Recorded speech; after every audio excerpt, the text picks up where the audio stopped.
Hi, friends, and welcome back to the Wellness Junction podcast. I am your host, Jordana, and I am so glad you're here because we are continuing with our series, The Quarter Life Chronicles. This one is for anyone who is in the middle of figuring it out, from navigating career changes, shifting identities, figuring out friendships, the occasional existential dread, and that weird pressure to have it all figured out by 25. What even is that? We're talking transitions, the good, the hard, and how all of it sometimes messes and stretches our mental health, but eventually strengthens us and builds resilience within us. So if you've ever felt lost or behind or like you're rebuilding yourself from scratch, you, my friend, are not alone. This series is for you, so let's figure it out one conversation at a time. Let's talk a bit more about changes and shifts. One thing I have learned in the process of doing this series is the difference between change and transition. And I have learned that change is most usually an external shift. For example, relocating, heartbreak, losing people sometimes to death, changing jobs, changing industries and fields. Growing up, just growing up, our body changes. It's usually Yeah. external. But Mm, transition is mhm, our internal and more psychological process of adapting to something that has changed. And transitions are usually longer and messier, and they can feel destabilizing a bit more. And I think just knowing that subtle difference, I have realized that sometimes we expect that the transition will take as long as the change will take. So let's say, mm, even just like in work, I just think because I lost my job and I got a new job, good, I'm good to go. And then if we find that we are struggling with something like grieving the loss of a job, even before you get a mhm, new one, even after you have gotten a new one, and sometimes mm, even changes that we have anticipated. mm, If I wanted to change jobs, that is something that I have anticipated. If I wanted to get married, that is maybe a change that I am anticipating. mm, Yeah, but mm, sometimes even those anticipated changes that are good, so to speak, will mm, still bring about a sense of grieving because you're leaving behind something. I was just thinking mm, this morning, if let's say someone moves to a higher rank in an organization, and mm, especially as when you began, you said there's like those like change very abruptly and like over a short period of time. You can be getting better pay, maybe you're working better hours, but you might realize that you had built a community with the people that you started working with. So when mm, you when your role changes, it's good. You're doing what you wanted. Maybe it aligns more with your values, or you have expanded your skills and it aligns more with that. But it is coming with this unanticipated sense of loss because you're losing a community that you had already built, first of all. And then sometimes even like changes in career, especially if you're going up, let's say you have a better salary, so you can access places that the people around you still can't access. So like I was hearing someone talk about how they got a better job, like a way better job than they were doing, which is something that they had mm, pursued. But when it came, and especially because they were younger, now the people around her were still like starting off. So she had more access to people who are like people you would expect maybe you start hanging out with maybe Nauko 30s, like mbele sana yes. in your career. Yeah. So you have Yeah. access to more people, and now she could afford things that her friends couldn't afford. So she overcompensated by now when she's going out with them. She brings her to her now new location, but she's not the one who is Mm, sponsoring the drinks. She's now who is, yeah. yeah, if they Yeah. are traveling, she's the one who is now, Mm, yeah. So there's like a level of overcompensation, whether like a change is, even when a change is good. Can you speak mm, to us a bit more about when shifts happen and just that process of grieving what has been and allowing us to feel the loss and how we can deal with that limbo of something new. I'm just in this new thing. I'm mm, not, I'm mm, acclimatizing, but I mm. have already left the past behind me. So it's no man's land of sorts. Um, Thank you. I don't know whether I read it somewhere or I usually just say it. I don't know whether I got where I got it. Something I got in between. You are as happy as you are because you're happy with yourself. No mm, one can make you happy. If you are unhappy with yourself, If you're unhappy alone, you are not going to be happy in other people's company. Actually, you might be the one who is going to ruin the happiness. The people's Find it, happiness. because everything is energy.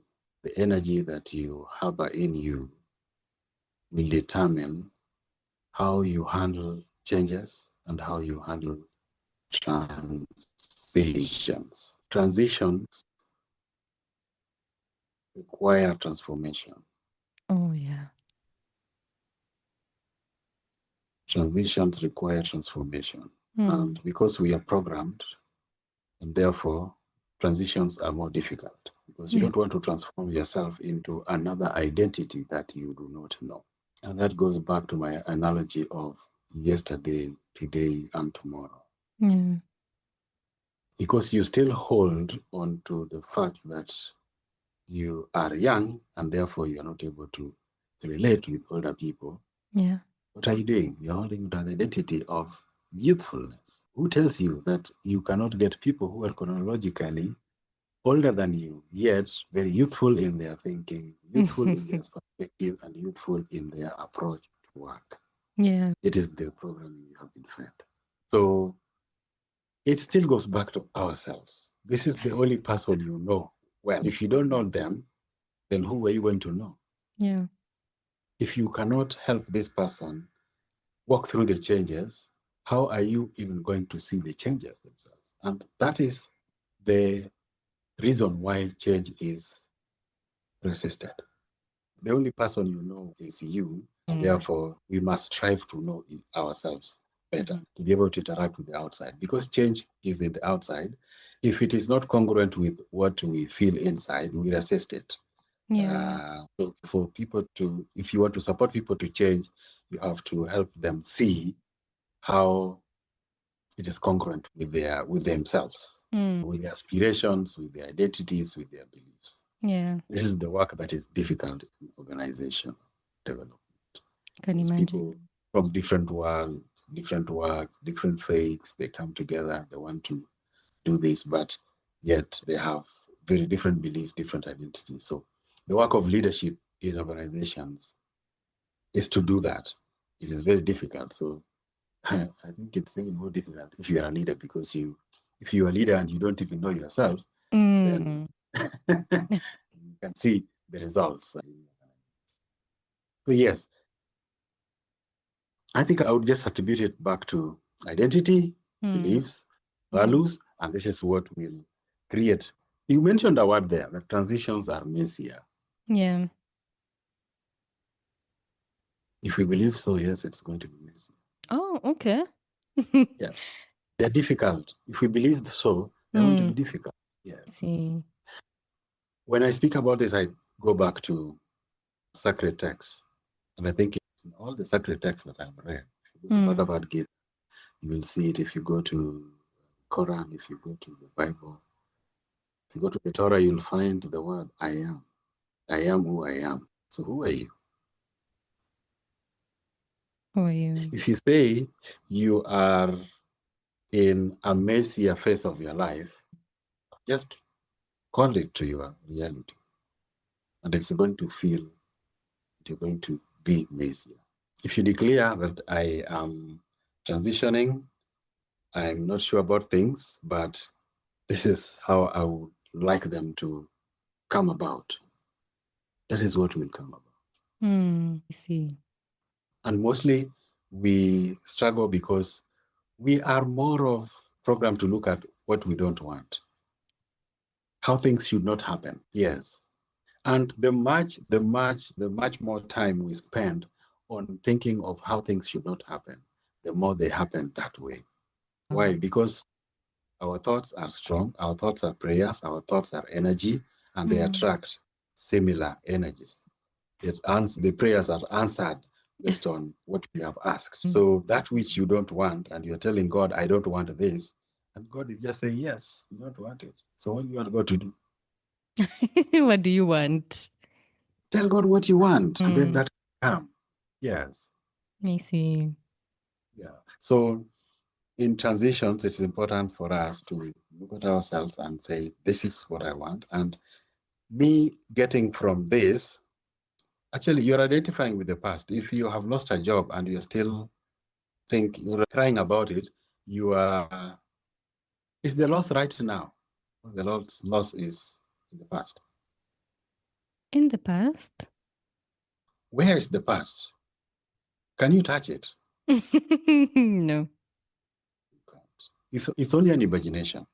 If you feel like this loss of job will ensure that I don't get rent for next month, when is rent being paid next month? Has it reached? No. Not yet. Where is it? It is in my imagination. So both the past and the future are in our imagination. And the way you imagined them is how they are going to come up in reality in our life. So if you could just focus for right now, yes, I've lost a job. What can I do Yeah. to get the next dime? Yes. And this is difficult because you have already identified yourself as a doctor. So if there's an opportunity for you to go and teach some people in a school about biological changes in their body, which you understand better than the high school teacher, you will not go to that. Why? Because you are a doctor and you will not have the money. But if you realize that right now, this is the opportunity that presents themselves, let me go and teach here as I figure out, then you're able to pay the rent. Yeah. Yeah. As you figure out how to get the next assignment as a doctor. But you are also giving these students an opportunity to understand biology better than if they were taught by their teacher. Because you can give them perspectives that their teacher would not be able to. Will not have, yeah. And therefore, you also get an opportunity to learn about yourselves through these young people. True. So you grow. That makes transitions easier. That's the analogy that I give for perspective in that. Yeah. Yeah. How we frame our mind when we are moving through transitions. Yes. Yeah. I think that's very profound to, yeah, even as we are grieving or mourning what we have lost, to ensure that it is not coming in the way of where we want to go next, and giving ourselves the opportunity, or giving ourselves the, giving our futures more focus, and realizing Yes. that is, we can focus on where we are right now and how we want to move forward. I think that's very profound. That's definitely a shift in perspective about how I am handling my own transitions. Yeah, thank you very much for that. I think one thing that I am curious to know about, especially because you are you're involved in helping organizations to set structures that can help them to function. So I'm wondering, how can organizations, okay, yeah, both the people that are working in the organizations and the individuals, how can we, both from an organization perspective or just like from an individual perspective, better set ourselves for those transition processes? So how can organizations better support their employees when they're going through transitions? Organization leadership is changing, for example, or just the industry itself is changing. They're trying something new, or they're moving in a new phase. How can they better support the employees? But also, me as the person who is working there, it's also incumbent upon me to ensure that I am moving with just how things are changing. So how can we approach those two? Thank you. One thing I wanted to mention before that is I got it from your conversation, is that the other thing that makes transitions difficult is that some of us decide to deny the feelings. You're feeling sad and you try to suppress the sadness. Whatever you resist will persist. Will persist, yeah. So allow yourself to experience those emotions. Allow yourself to feel sad. But even voice, say, right now I am feeling sad. Yes, when I wake up, I'll be feeling happier. Yes. Do not resist. If you resist, it will only persist. Your next question is about what could we do to help people with transitions and the changes that come about. Yeah. Both as leaders in organizations and also as employees. First of all, employees are as good as their leadership. Mm. So it's important that the leader understands themselves first. When the leader understands themselves, they help the individuals in these organizations to understand themselves. I see. And beyond understanding themselves, the leader needs to also to create structures for support, a framework that individuals can use. You may not be able to know everyone, but if there are frameworks that they can use, it's easier for them to then be able to go through those processes and get to know themselves and how they align with changes, how they absorb shocks, they move, they meander around in difficult moments. One structure that I know in my experience as supported organizations, one is flexibility. In rigid systems, where, for example, just about timing, say you have to be here by 8 and you have to leave by 5, that in itself becomes a challenge, because there are people who are able to meet that. There are people who are not able to meet that. The people who will be forcing them to meet that, yet they will be present physically in their bodies, but they will be not mentally present. Yeah. You need to ask yourself as a leader, are they more profitable for me being physically present or mentally and emotionally present? Yeah. You need to make that choice. But for you to do that, you need to know Jordana, George, they are different personalities, and this is their peak hours for work. This is how they perceive things. And when I want to create clarity for Jordana, it is different from creating clarity for George. Yeah. So it is a more difficult work, but it works. All the successful leaders in the industry that I have had a chance to speak to, I have done that, and that's why the systems are taking. It's important to do that. It's important to create systems that allow people to express themselves without feeling that they will be victimized. Then, in this way, people are able to tell you how they feel about the changes that are coming, Yeah. to suggest ways of navigating those changes for themselves and for others within the organization. But if that is absent, people are going to be talking on their own and creating their own stereotypes, creating their own narratives, and those narratives may work well for the changes that you are. The other thing is that changes bring about, we spoke about it earlier, changes bring about identity crisis. We must be aware of that, and when we introduce that change, we must think ahead how it's going to affect each individual, and in terms of identity, in terms of their beliefs, in terms of their, and help them to see it, to see what is in it for them, and also to realize that the change may be a change that will not allow me to continue to be in that place. I see. And prepare me for exiting that place in an honorable way so that I continue to become an ambassador of this organization that I have left. Yeah. Yeah. The other now about what employees could do, they should know themselves. They should know why they are in that organization. They should be clear what they have brought on the table. It's something that I do in interviews. I ask people what they're bringing on the table beyond their professional capacities. And that is very important, especially when you are talking about senior management, leadership level staff. They need to know themselves. They need to know what they're bringing. They need to know how long they want to be there. They need to know what challenges they want to introduce to stir the water so that the water become better. Yeah. Yes, and they also need to tell me their irreducible minimum. Someone used it here. Yeah. In the political arena, their irreducible minimum. Yes. What can they not do completely? Individuals need to know what the organization does. Unfortunately, because of the employment scenario, sometimes there are no jobs, so you just pick a job.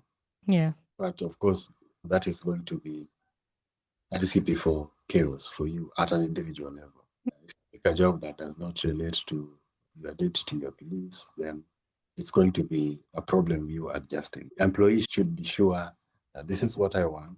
And this organization, I share their philosophy.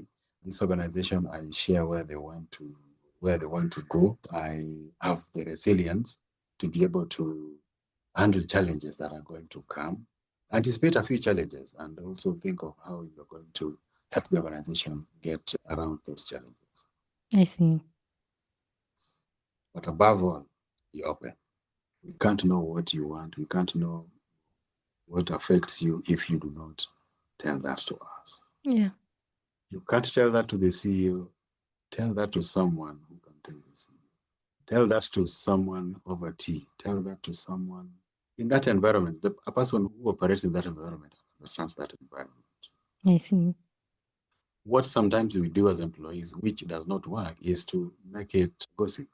I say grapevine is a very good source of leadership information Mm. in an organization. So you should allow grapevine to happen. And as a leader, find ways of channeling that information to your desk so that you can use it well. Because some people will say things in the grapevine that they will never say in an official meeting. Yeah. Employees, get someone you can talk to within the organization who understands. And when you talk, don't complain. Ask for honest feedback. Yeah. Yes. Ask for honest feedback. When I used to be employed, I used to do during appraisal. I used to do my own appraisal.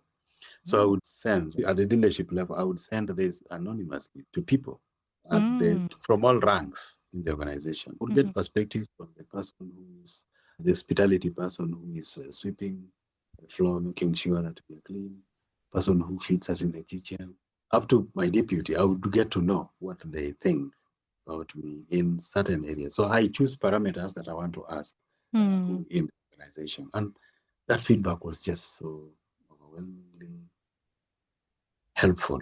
Me seeing myself in the eyes of other people and therefore adjusting who I am in relation to the vision of the organization that I lead. I see. Wow, that was very proactive. Yes. I wish organizations could adopt such things. I see. That has been very helpful. I think just to bring back our conversation from the parking lot about in this age of our lives where our parents, okay, I think it gets to a certain point where if you want to make a different choice in your career and where you want to go, it's all on you. Go with God and do whatever you want.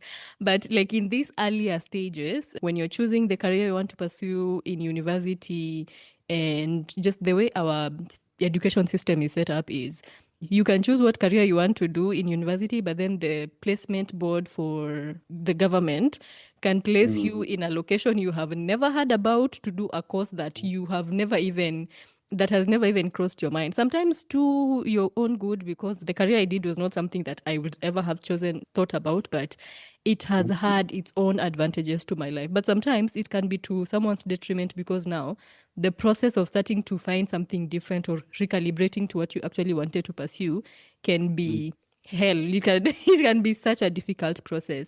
But that can also, it can be sometimes what the government has chosen for your education systems. But when it comes to navigating now that with close relationships, so let's say parents, or even when it's like in at some point in your life, maybe like a spouse, or you want to reskill, you want to do a different degree or something like that, the influences around you can be like, not really, this is not what you want to do. But let's stick on the issue about parents. And I'm not paying for you to do that degree. If you want to do that, pay for yourself, or this is a waste of money, this is a waste of your potential. One of my guests recently said our parents always want the best for us, but sometimes even they might not know what it will take to be that best. So they can give you the pressure for you to climb the ladder with very large steps and not realizing that what you are doing, these small steps, maybe volunteering for an organization or taking a job where you're not being paid that much. It can be the small steps to the best that they want for you. But when you start doing those, when you start taking this to small steps, or let me take this course to help me move up the ranks, they can. She told me her parents told her she was wasting her potential because she was volunteering. She was wasting her potential, or she's wasting her time. And when she got a job that she actually wanted to do, something that could just in the meantime pay the bills because it was far away, the parents said, absolutely not. That's not going to happen. Just that conflict can make navigating our career lives so difficult. As a parent yourself, what can you speak to that from parents who are listening, and how can they support their children when they are going through with their adult children this phase where I don't rely on them that much, but also they are still I'm still very much connected with them to help me navigate things through life. So when there's conflict with them, it feels very difficult to navigate that whole space. Yeah. Thank you. I want to start by stating that parenting has no school, but Yeah. also there are parents who themselves need parenting. They are not ready for parenthood. And when you go back to our traditional societies, the grandfathers, the grandmothers, the older people are around younger children. And that helped to help the children to navigate themselves and see life for what it is in the present and future. Because the parent is so busy parenting and is not able to see the child from a different perspective. But the grandparent, because they are not so busy involved in the minute to minute life of this child, is able to look at that child from a perspective and say, yes, this man is going this way. This looks like their natural trajectory. And therefore, you found that in the traditional system, people found themselves in the right career. Yes. We still see that in other cultures right now. Asian culture, it is still very vibrant and it is working because they live in as a community. So every age group, you'll find them in the same location. When the colonial masters came to us, they dismantled that system and they told us that nuclear family is the only type of family that is best. And that is what perhaps is one of the reasons why we are facing those challenges. Yeah. So careers came, and these careers were, our education system is structured so that you become an employee. Yeah, true. Therefore, even when your parent is proposing a course, they are looking for an opportunity for you in the future in the workplace. Yeah. So they are going to ask you to become a doctor because a doctor earns more. Going to ask you to become a teacher because a teacher earns more and is respected in the community. If you tell them you want to do sports, they're wondering what that is. Because there's no place you are going to be employed as a sports person. So I think it is much to do with that background. Yeah. So in our time, it was joint admission sport. We call it JAM. Now, kids tell me it is called COOP. Yeah. So they would place you wherever. And they try to place you based on the aggregate marks you got. They have their own data dynamics to place you wherever they place you, which sometimes is good, sometimes is not. But going back to parents, I think the thing is don't take that job. Don't take that course because that course has no job. That is the basis. They want you to be a source of support for them in the future. And therefore, they are as interested in your career as you are. They want you to be self-reliant, but they also are looking forward to support from you.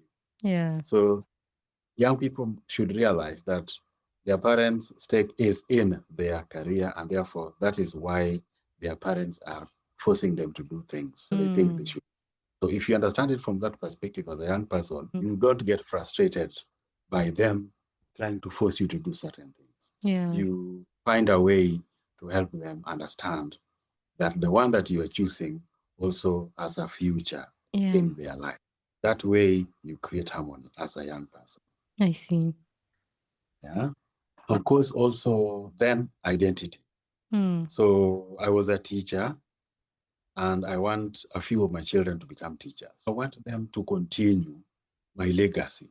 Yeah. So a parent would be pushing a child to become who they didn't become or who they became and think that they did not reach the epoch of that area. They want continuity through their child. Yeah. So if a child realizes this, then a different approach could be used by this child to convince their parent that I have this understanding and this is also going to make you proud as a teacher in the past. Yeah. Physical proximity. Yeah. So parents, for my mother, I'm still a child. I'm 50, but I'm still a child for them. Yeah. So even when I travel, recently I was going to Johannesburg and then they were asking me like, are you sure that place is safe? Did I hear that place is very cold? The last time you were there, you came back with a flu. Have you warm clothing? So for them, you are still a child. So Yeah. you can imagine a teenager, just someone who is entering their 20s, going very far from their parents. The parents would like, can you? when my daughter, one of my daughters, was going to school, they went to Kisii University. But the mother was like, why don't you go to Nairobi? Yeah. Can Kisii have a university? I think universities should be Nairobi. So yeah. Or sometimes, why are you going to Moi University? Go to the UON, the University of. So Yeah. I think it's all identity, but also the aspect of detachment from people and feel the feeling of safety for your child. So these are factors that I have seen during my career in academia come in between students and their parents. What I usually tell parents is that I mentioned it earlier in this podcast that higher education prepares people for critical thinking. And what they're going to do with that degree might be very different from what that degree is. But if you push them to go to that degree that you want and they refuse, or they go there and because they are frustrated, they do not experience the university life, they're going to come out useless. So they have come from university, they have graduated, but they don't know what to do with themselves because you interfered with their, and especially that is the time that you're identifying yourself, you're putting yourself, you're thinking of how your adult life is going to be. Yeah. So if it is messed up by you going to a course that you didn't like, one, you're going to fail in that course. That's where students get soups, many, what I'm using colloquial, soup is what? Supplementary. Supplement, yeah. Yeah. Yes. Yeah. So they get it because they're struggling. This is not the course I want. So it's important for parents and to understand children in that manner. I also tell parents I mentioned a few principles. One, you need to be ready for parenting. Two, some parents, you must ask yourself, are you ready for parenting or you also need parenting? Yeah. Yes. Then three, just remember that these children, the only difference between you and them is that you came here first. Yeah. The rest are the same. They are human beings. They have brains like you have. They have ambitions. They have aspirations like you have. So they are also individuals on their own. So your work is to cultivate a place for them to thrive the way they are, not to live you, not to, controlling parenting, helicopter parenting does not help. It only aggravates things. Yeah. Yeah, I think that's very insightful. Thank you. Thank you really so much for helping with that. I think when you said for us realizing that parents have stake in the game, so your career is not just about you, that your parents have a stake in the game. Most of the time, the stake is usually thought of as I paid for your school fees or the financial aspect right now, but thinking about it like more long term, I think that's one thing that I have had like a struggle with because I try to negotiate their stakes out of the game and be like, this should be about me. It's me who's going to the classes. But realizing that over and above, even just like financially, even their reputation, their reputation is built on it. And it is it is a neutral thing. It's not necessarily a bad thing. It is a fine thing. But the way you take it can make it a negative thing or something that you can actually negotiate. So I think the role of communication there, I think, really comes in handy, don't you think? Exactly, exactly. How you communicate it is what is the difference. The Yeah. difference. Your parent, they are growing old. Their insurance, their health insurance is going to be exhausted. They are thinking that you will be able to give them something to pay for their health insurance. If there we are, so they are at stake. Just recently, I was talking to a parent who had come to my home, actually, literally crying that their child is going to, and their child, you've just spoken about communication. This boy told their mother that they were going to study, and and in my language, it looks so bad. They're going to study to become Otoyo. And Otoyo is a mortician. And the father is an elder in a church. So when you mentioned identity, I just revisited my mind that this guy thinks like you are going to be handling dead people. And I am an elder in the church. What are you telling me? So this guy came to me crying. He wanted to understand what mortician is. And then the boy just told him, Otoyo. He couldn't even think of it. Yeah, yeah. But anyway, we spoke together, and he's fine with it now. He now realizes that it's just work like any other. For So he sure. struggled. Yeah. So they have a step. Yeah. And more grace to you, parents. Sometimes I usually think about what it takes to actually be on the receiving end of now dealing with me. I'm like, even sometimes, even I feel like I can't deal with me and how my mind is changing, things are changing around me. So I think for me, growing older has looked like growing in my capacity for compassion for my parents and realizing, as you have said, parenting has no school. You can learn from other parents. There's a lot of things that you can be taught, but every child comes with they're like their Yes, own, they need to be parented even different. sometimes differently. Yeah. Yeah. So what worked for So, one child might not yeah. work for Well, the other one. Yeah. I have many of them, and I can tell you for sure, each of them very different. Yeah. Yeah. What helped me? You asked something at the start of this question. What should parents do? What I do with mine, done with most of my children, is to tell them, take them away from employability perspective, and that don't do this course because it's going to. The world is changing very fast, so you might say that you're going to do this course because there's going to be a job. Yet, by the time you're graduating, AI could be doing what you studied to AI do is for four doing what you years. started to do. Yes, exactly. Yeah, AI already is doing it. Yeah. Yeah. So study because it is you feel nice in it, you feel the passion for it, and then you can decide what to do when you leave school.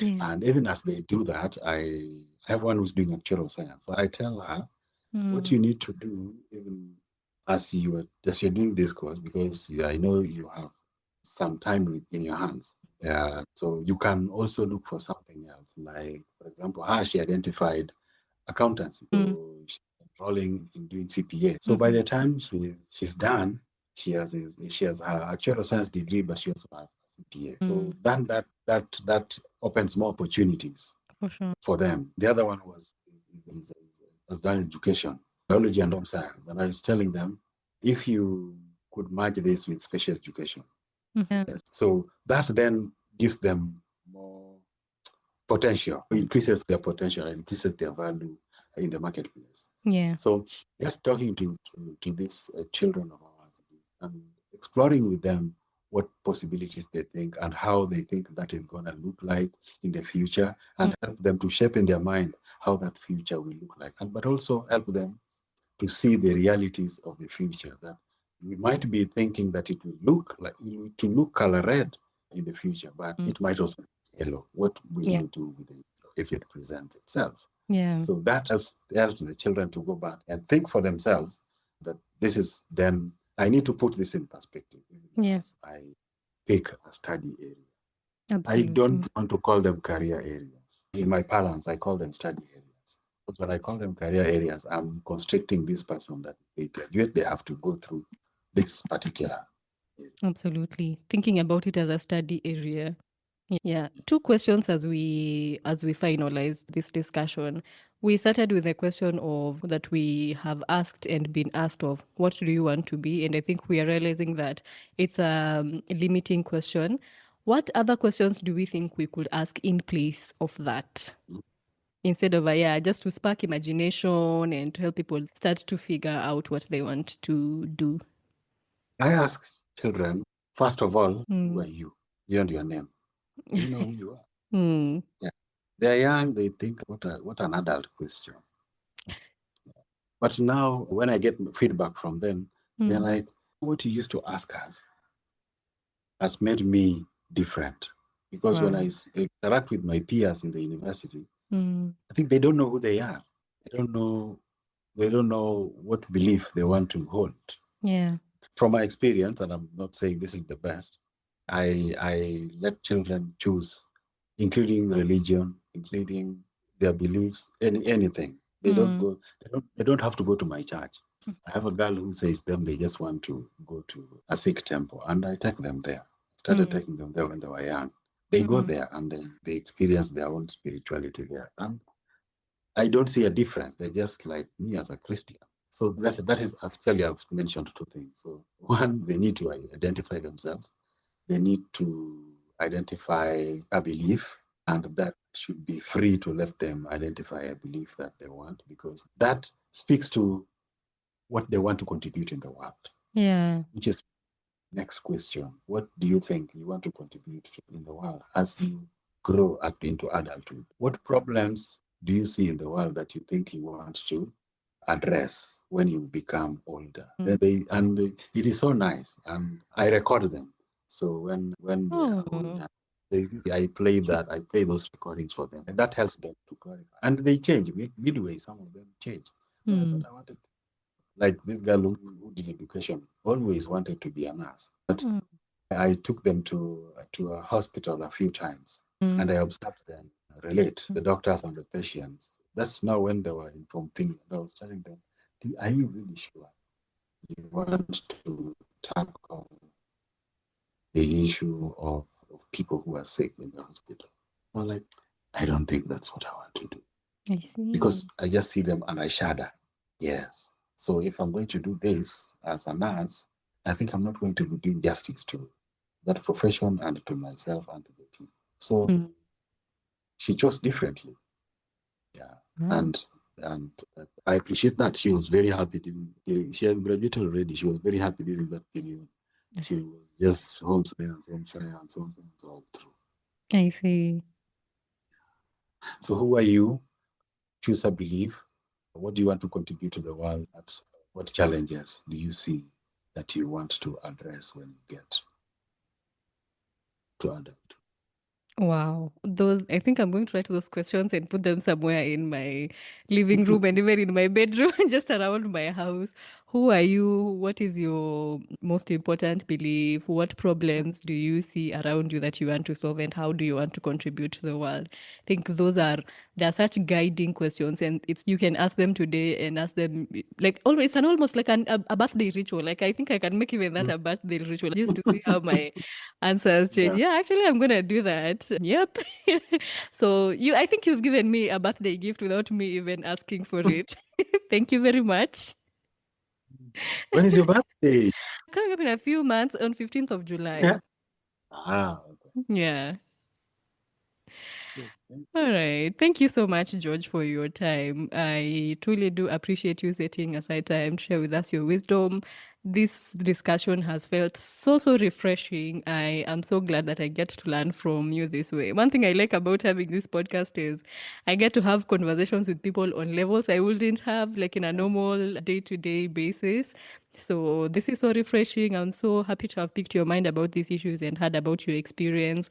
Now I know a few more things about you that I did not know. So thank you so much. I truly appreciate you being here with me today.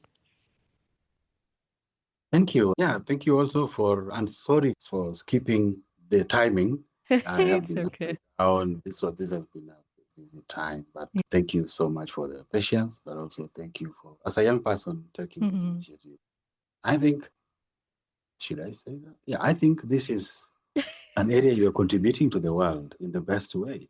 Oh, thank you. So, yeah, so even as you as you push yourself to finish your schooling, Mm. remember this is just an opportunity for you to think critically how you Yeah. want to expand wellness. Because Mm. wellness, what does not need wellness? Everything needs wellness. Yeah. I tell people that God is everywhere. As a Christian, God is omnipresent. Mm. And I ask the question, like, where is God not? God is in the toilet. God is on the roof. God is in the chair that you are sitting. God is literally everywhere. Yeah. God is in the tree.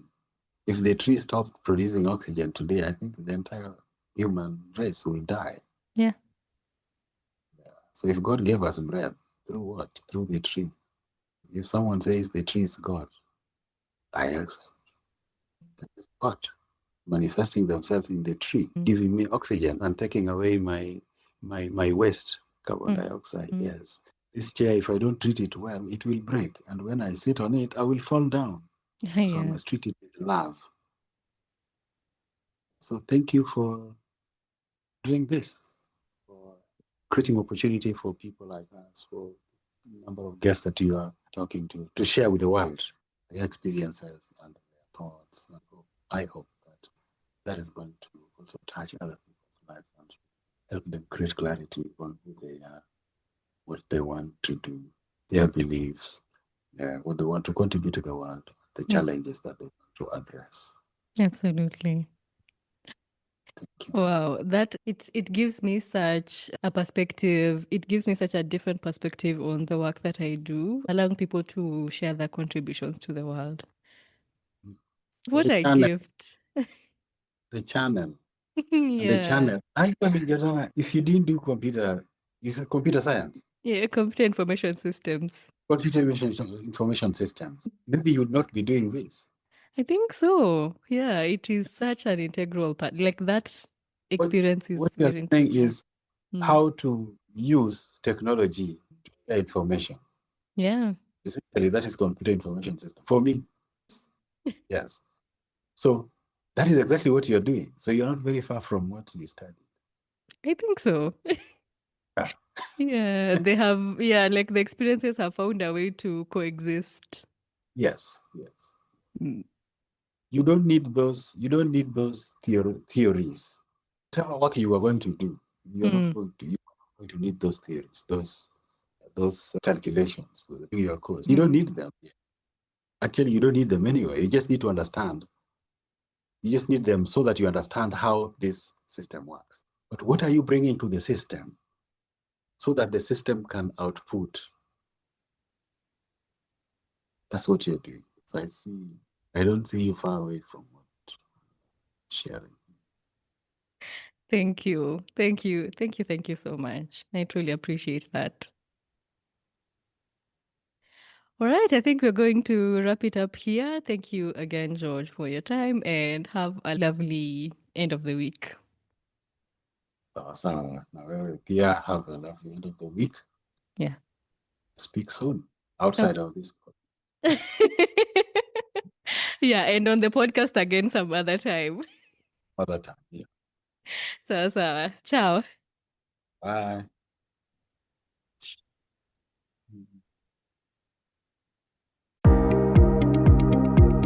Thank you so much for listening to today's episode. The Wellness Junction podcast is a production of Pamoja community-based organization. It is supported by the Northwestern University Access to Health Project with production assistance from Studio Spain Media Group.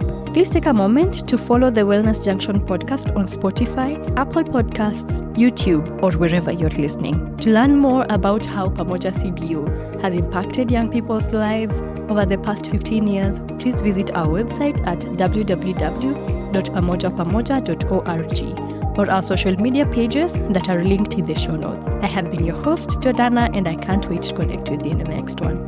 Thank you for being here.